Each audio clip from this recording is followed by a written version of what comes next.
Hi, everyone, and welcome to an episode of Trident Talks. I'm Josh, one of the co-founders here at Trident, and today I'm delighted to say I'm joined by Karla Reffold, the COO at Orpheus. Hey, Karla, thanks for joining. Thanks for having me. No problem. So, Karla, you are the first of a few episodes in a new series that we're launching in September, which we really want to dig deep into when an organization are basically trying to approach a new territory. So that typically a location. It could be post funding. It could be just a new strategy for the new year ahead. But I really want to dig into kind of the people's brains that have done it before in multiple companies who can kind of advise vendors and maybe haven't ventured on that journey, the do's and don'ts and the kind of challenges to avoid, etc. I appreciate you've done this a couple of times. So firstly, do you want to give a quick introduction for those that don't know you? Yeah, sure. So I founded a cyber recruitment company that was in the UK, and we took that to America. I sold that business a few years ago now and joined Orpheus as their COO. And about 18 months ago, we launched the US side of Orpheus. So 2 British companies into America. Amazing. It's also worth noting you are currently based in the US. Yes. Yeah, despite the accent. Yeah, fair. So do you want to go back to your kind of Beecher Madden cyber recruitment days and launching in the US there? At what point did you know, right, okay, we need to target a new market. The US is a given for X reason. What's the kind of trigger or catalyst?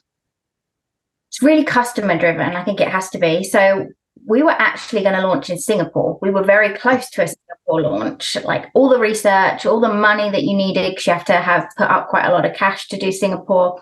And all of a sudden, our customers weren't talking to us about Singapore anymore. They wanted to talk to us about the US. And so we really, it feels like almost overnight, changed strategy and went to the US. And this was before, it was a long time ago now. So not many people had really done it. Now it's pretty easy to do, but there wasn't any real support. It took me months to find somebody who could help me get through that legal thing of, well, how do I set up? And I need a US registered person and all those things that you need. So but yeah, I think it has to be led by where your customers are. Yeah, that's a very, very good point. I think there's too many companies get caught up in the fact that they've got a really good brand or reputation or a really great product in one particular location, and they go, of course the US wants this. It's a huge economy. It's 10x what we are from the UK point of view. But actually looking at, do the customers even need you or want you? And having those warm introductions or at least a couple of warm leads, and you've got a little bit of pipeline there straight away, gives you something to bite and kind of a bit more tangible, right? Without going into too much detail about the actual process and the legalities behind it, was it just conversations that kind of led you to the person that could help you like incorporate the business, visas, etc.? Yeah, I ended up finding someone who'd worked for the Department of Trade and Industry, and his business is bringing UK businesses to the US. So I got really lucky with that. And then when I've done it with Orpheus, I had all the knowledge. It's actually incredibly easy and incredibly cheap to set up a business in the US. So I was able to do that by myself pretty much with very quickly second time around. Nice. Awesome. So you've done it twice. Once with more of like a services type business, and then once with more of a SaaS product with Orpheus as in a kind of third party risk platform. What are the kind of differences with the launch in terms of, I'm thinking like the culture differences? Is there any difference in the way you sell a service versus a product in a different territory, I suppose? I think there are differences in how you sell services and product, but I don't know that there's a difference by territory. I think what is different in the US, and where I've had conversations with the company that acquired Beecher Madden and in Orpheus too, is there's a lot more money to be made out here. That also means there's a lot more money to be spent. Like, it might be set up a business, but people are more expensive. The companies you're competing against have much bigger marketing budgets, and your customers expect you to spend more money because they're spending more money with you. So I think getting sort of drawn in by the headline revenue that you can make, you really need to understand, well, there is an increase in the level of spend you need to commit to as well. Yeah, I suppose, which is a tough pill to swallow if you're chief exec or a founder of a business, right? Because the UK can be relatively cheap in terms of ROI from maybe a marketing spend, like a 7x ROI, but the marketing cost of an event might be 10,000, right? You try and exhibit a black hat and you're spending $250,000. But yet the ROI might be 4 million over a period of 12 months, but it's hard to see that when you're currently paying an invoice for 250,000. Yeah, it is. And I think it's useful to come and see the States, come out here, see what things cost. I mean, I remember, this is a little of a ridiculous story, but I remember having a conversation that I was spending $300 a night in a hotel and couldn't I find something cheaper? And said, no, in Manhattan you cannot find. I'm already staying somewhere pretty awful. Like, you need to come out here and see this for yourself. How did you, back at Beach and Madden, before you launched, how did you assess like your competition in the US?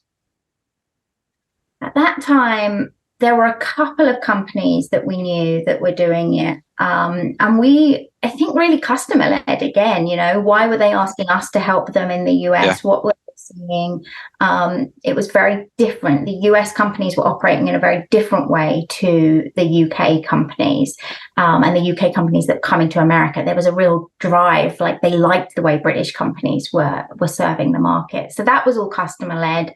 And I think the same with Orpheus. You know, when I joined, I wasn't focused on the US market, but building connections and talking to people and actually hearing how so many of the customers were here. So we might be having a conversation with someone in the UK about a UK sale, but the ultimate sign off was in the US.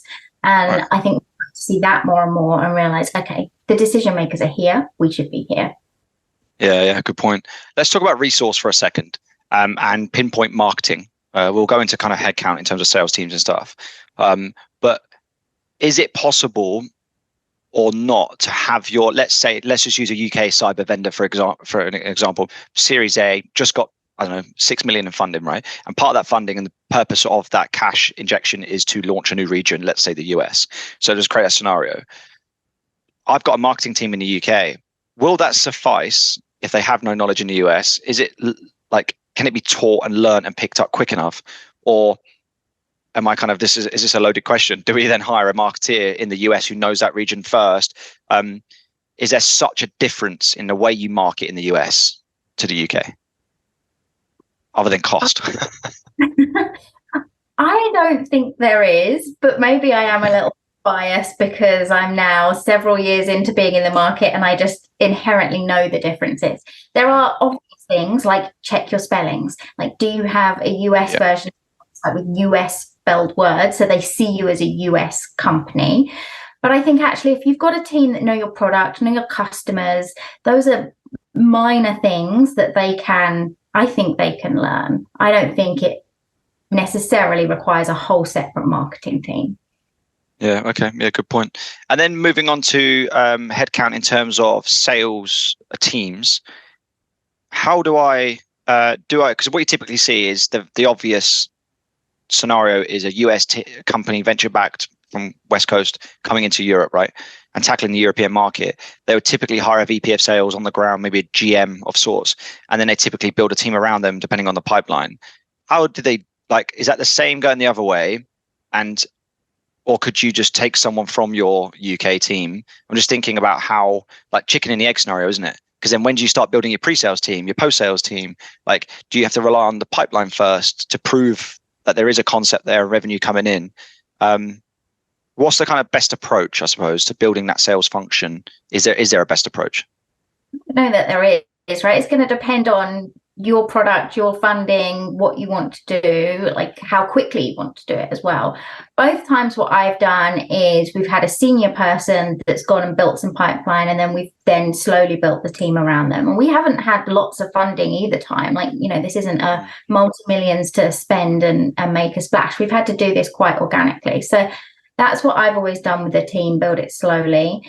Culture of that team, I think, is really interesting if you haven't spent a lot of time in the US. So my first lot of hires, and it's really hard because Americans are so enthusiastic, right? Everything is good. They're the best salesperson ever. You're like, well, how do I know if you're just American enthusiasm or this is absolute rubbish and you're fooling me? So I had to spend a little time understanding that. That was tricky. So getting the culture, getting someone who understands actually how British people talk.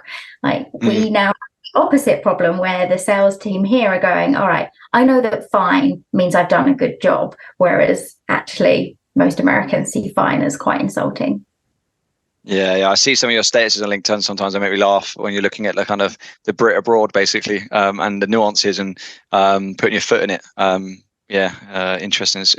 It's also an interesting point when you're saying how they see the culture looking back, rather than us so focused on how are we going to fit into the industry and the culture, and not make it so obvious that a British company or an Israeli company or a Dutch company are trying to get into the US market.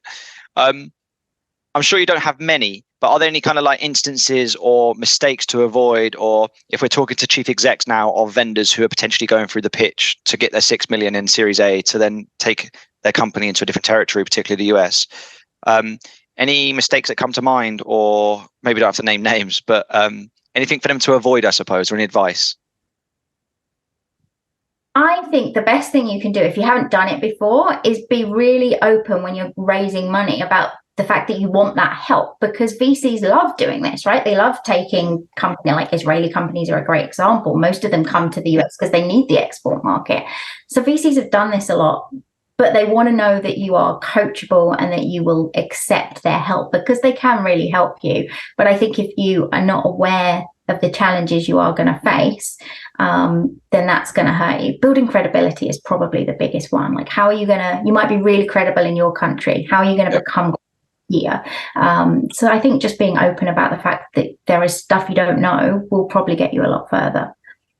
Yeah, I think that's one of the huge benefits of getting funding or receiving funding from like a VC who may already have done this time and time again, right? That's what you're giving an equity away for, not just cash, but for their experience to go, a company did this 2 years ago. This is the mistake to avoid, as well as the network and instructions, etc. Do you see, and this is my final question, do you see there is still a market, and are we still seeing, maybe less in this economic climate, but an influx of foreign vendors coming to the US and seeing it as the gold rush, or are they kind of welcomed with open arms? Like, you're seeing many movements across the pond? I don't know that I'm seeing anything change. I think Americans are very welcoming to overseas companies and overseas people in general.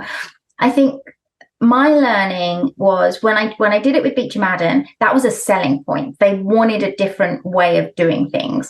Now it's fine, but no one cares. So they care that we're like, that doesn't sell us. It doesn't help. It's a side point that doesn't. They're over it.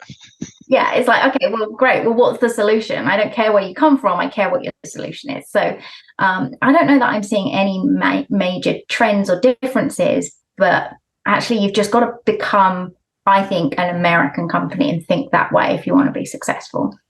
Yeah, very good point. Good advice. I think also, typically, if you are entering, let's say, the US market, chances are, the very high chances are, there's already a company in the US with your type of product or your type of service, right? Almost guaranteed, no matter how revolutionary your product stack is.